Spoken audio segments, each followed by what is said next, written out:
Bendiciones en el nombre poderoso de nuestro Señor Jesucristo. Amado, les saluda su hermano Menelio desde Rincón de Apologética, para que podamos estudiar una fracción, un símbolo del libro del Apocalipsis. Este maravilloso libro que en ocasiones se quiere presentar como un libro que causa miedo, donde aparecen monstruos en contiendas, pero en realidad es un libro donde Dios se muestra y muestra el premio para los cristianos que están en lucha, en busca de su santidad y para no perder la fe en medio de la tribulación. Esta pequeña fracción y el símbolo del número 7, donde el Señor se dirige a las 7 iglesias, también los 7 espíritus delante del trono y los 7 candelabros. Mi amado hermano, el evangelista San Juan, él mismo explica el momento en que tuvo esta revelación y por qué y para qué. Apocalipsis capítulo 1 verso 4 se manifiesta la Santísima Trinidad. Es el Dios Padre, el Hijo y el Espíritu Santo quien se dirige a la iglesia. Y dice la palabra: Juan saluda a las 7 iglesias de la provincia de Asia. Reciban ustedes gracia y paz de parte del que es y era y ha de venir, y de parte de los 7 espíritus que está delante de su trono, y también de parte de Jesucristo, testigo fiel, que fue el primero en resucitar y tiene autoridad. Bendito sea Dios. Juan es enviado como agiógrafo para escribir este libro de parte del que es, era y ha de venir. ¿Quién es este? Y encontramos en la palabra de Dios en el Éxodo, en su capítulo 3, verso 14 al 15, cuando Moisés preguntó: ¿quién eres? Y se presenta como el ser eterno, como el yo soy, el que vive, el que es, el que era y el que ha de venir. Este es el Dios Padre, pero también aparece 7 espíritus delante del trono. ¿Y por qué 7 y no 8 ni 6? Pues el número 7 tiene un símbolo, un significado en el lenguaje bíblico, y significa la totalidad, la plenitud. Estos 7 espíritus es el Espíritu Santo, que se manifiesta en sus 7 dones, y la encontramos en Isaías en su capítulo 11 verso 2. Estos 7 dones es lo que estará sobre Jesucristo en el día de su bautismo y sobre todos los bautizados cristianos. Bendito sea Dios. 7 dones, porque es el símbolo de la totalidad del Espíritu Santo, su gracia, su carisma, sus dones totales. Bendito Dios. También aparece Jesucristo como el testigo fiel, el que murió, pero el que resucitó, que venció a la muerte. La Trinidad envía a su iglesia gracia y paz, pues la iglesia necesitaba de la gracia de Dios para soportar un momento difícil que estaba atravesando en el comienzo del cristianismo. Necesitaba paz porque había tremendas persecuciones. En el siglo I, en el año 68 aproximadamente, Domiciano, el emperador romano, que desató una tremenda persecución contra los cristianos católicos. Muchos obispos, apóstoles, creyentes, diáconos fueron martirizados, y no solamente por los romanos, también por los judíos que estaban en contra del cristianismo. Se desató una tremenda persecución de toda parte y en todo lado contra los cristianos. Por eso Juan escribe en Apocalipsis capítulo 1 verso 9 en adelante: yo, Juan, soy hermano de ustedes, y por mi unión con Jesús tengo parte con ustedes en el reino de Dios, en los sufrimientos y en la fortaleza para soportarlos. Bendito Dios. Juan se describe que es hermano de los cristianos, que es el que tiene parte en el reino de Dios. Pero no solamente tiene parte en el reino de Dios, sino también en los sufrimientos y en la fortaleza para soportar esta persecución tremenda. Juan está escribiendo desde la isla de Patmos, donde fue enviado, exiliado, deportado, bendito Dios, y cuántos cristianos perseguidos de esta manera. Muchos de ellos fueron decapitados, martirizados, despellejados, tirados a las fieras en el Coliseo romano. Muchos de ellos encarcelados, tuvieron que abandonar su casa, su familia. Muchos de ellos fueron expropiados de su tierra.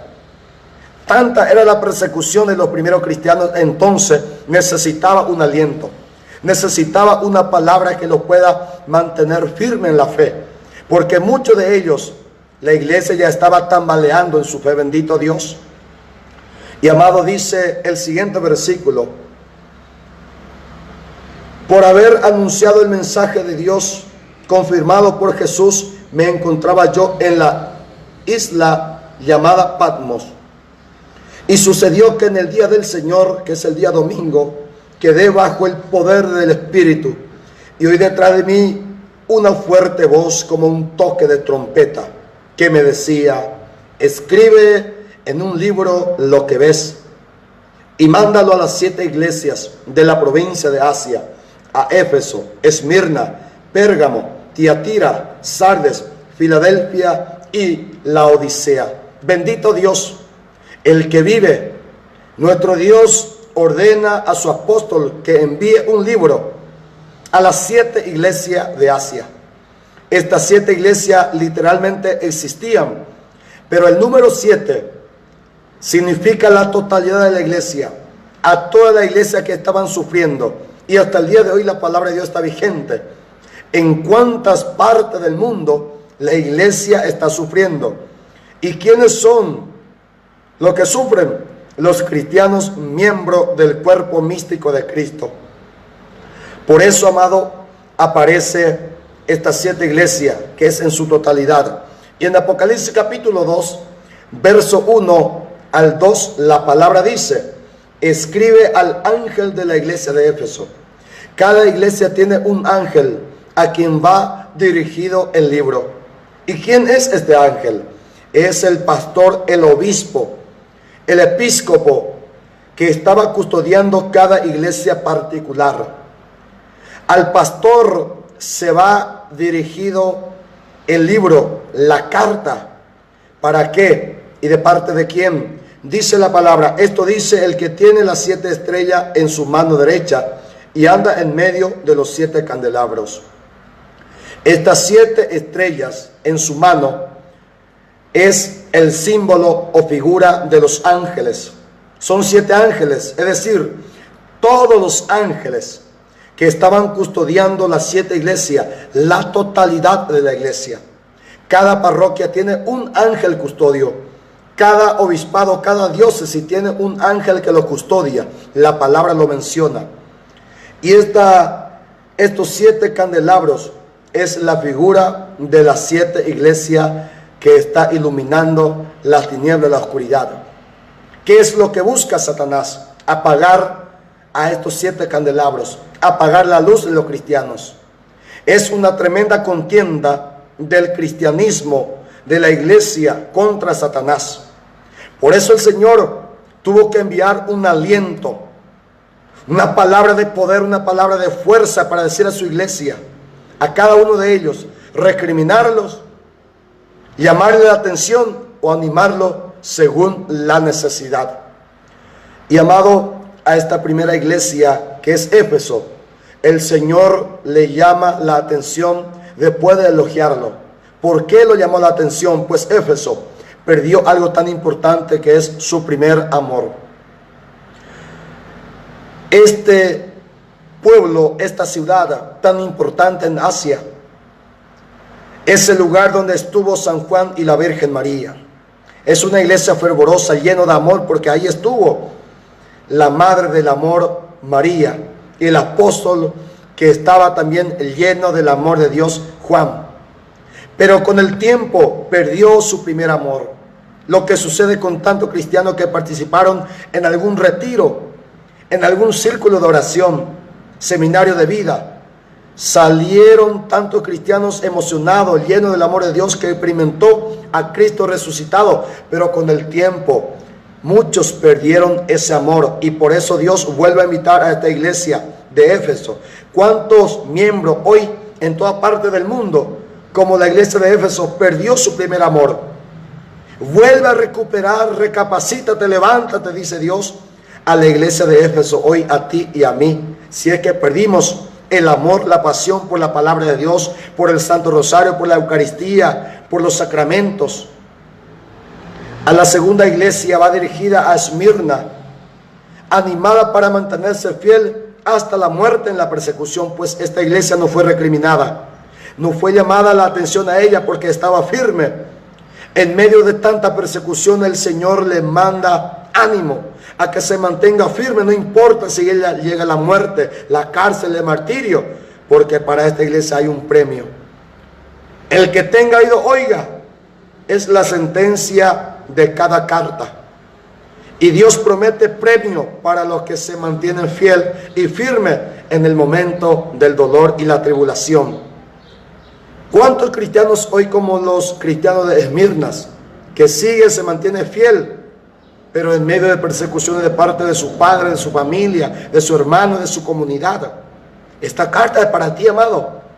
A la tercera iglesia de Pérgamo, algunos siguen la enseñanza de Balaam, este hombre del Antiguo Testamento que incitó a que Israel pueda cometer idolatría, y también la llamada de atención a los nicolaitas, que también están practicando falsas doctrinas, el liberalismo, los deseos carnales. Esta iglesia fue llamada la atención por eso, para que abandone, o si no, Dios vendrá a castigar. ¿A cuánto también hoy, siguiendo doctrina de Balaam, del nicolaísta, la doctrina liberal, doctrina diferente a lo que dejó Jesucristo y los apóstoles? La llamada de atención a tantos cristianos que son miembros hasta el día de hoy de Esmirna o de Pérgamo, bendito Dios. También a la cuarta iglesia de Tiatira fue llamada la atención porque tolera a Jezabel. Jezabel es la esposa del rey Acab en el Antiguo Testamento, que fomentó la idolatría, el falso sacerdocio, el falso culto hasta el día de hoy. ¿Cuánto Jezabel incitando las falsas doctrinas? Falso representante de Dios, porque Dios tiene representante verdadero, sacerdote verdadero. Pero como Jezabel en estos tiempos, como en el tiempo de esta iglesia de Tiatira, mucha falsa doctrina. ¿Para qué? Para abandonar al Dios verdadero y seguir a falsos dioses, a falsos ídolos, a falsa doctrina, como sucede hasta el día de hoy. Y a la iglesia de Sardes, la quinta iglesia, tenía una apariencia, y como dice el dicho, la apariencia engaña. Esta iglesia estaba muerta espiritualmente, pero tenía la forma, una apariencia de que estaba viva. Por eso el Señor le llama también la atención, que esa apariencia que le hacía creer que está viva, en realidad delante de Dios está muerta espiritualmente. ¿Cuántos cristianos, familia, que aparentan en el día de hoy que están vivos, familia viva, matrimonio vivo, pero por dentro se muere de violencia, de pelea, de discordia, de separación, de traiciones? Siguen hasta el día de hoy vigente esta carta para cada uno de nosotros que capaz en alguna de la iglesia pertenecemos. La sexta iglesia es Filadelfia. Esta iglesia es tenaz, constante en el cumplimiento de la palabra. Por eso nos fue llamada también la atención de parte del Señor, porque es una comunidad que está en lucha, que está manteniendo, a pesar de las circunstancias, a pesar de las persecuciones, se mantuvieron en la fe, como también pasa con muchos cristianos hoy. A pesar de la discordia, de las persecuciones, de las circunstancias de la vida, mantiene su fe. Es inamovible en su creencia. Y la última iglesia, la Odisea, una iglesia tibia, una iglesia que mitad está para Dios y mitad para el mundo. Y el Señor por eso lo llama: si eres tibio, te vomitaré. Porque no eres frío ni caliente, para Dios o para el mundo. La mitad para el mundo y la mitad para Dios. Una noche para la fiesta del mundo y un domingo para la misa. Eso es ser cristiano tibio. Un día de borrachera, un día de pecado, un día de hechicería, de ocultismo, y otro día en la iglesia. A eso el Señor lo llama tibio y lo vomitaré. Dios quiere totalmente tu entrega, mi entrega. O si no, entregarse totalmente para el mundo. Nos sirve una entrega a media. Eso es el llamamiento para la iglesia de la Odisea. Y yo sé que, amado, en una de las 7 iglesias, tú y yo estamos. Porque esta iglesia es la totalidad, su plenitud. Nadie de los cristianos está fuera de estas 7 cartas. Que el Señor hoy te bendiga y te guarde, amado. Y comparte este video. Bendiciones.